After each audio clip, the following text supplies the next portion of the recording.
Hey everyone! In today's video, I'm going to teach you how to fix the issue of not receiving verification codes on PayPal. First, open your web browser and go to the PayPal website.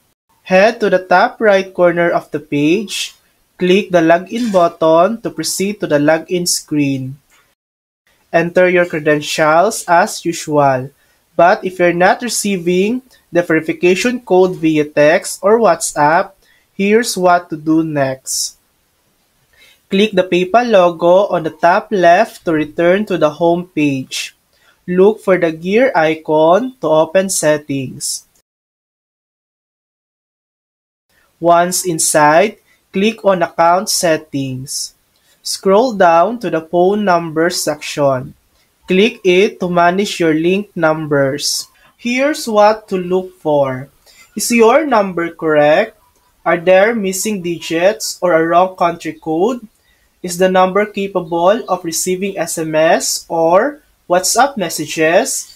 If anything looks wrong, update the number and save changes.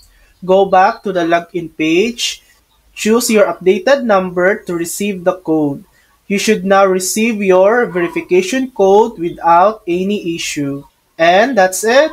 That's how to fix not receiving verification codes on PayPal. Thanks for watching. If this video helped you, please like and subscribe for more helpful tutorials.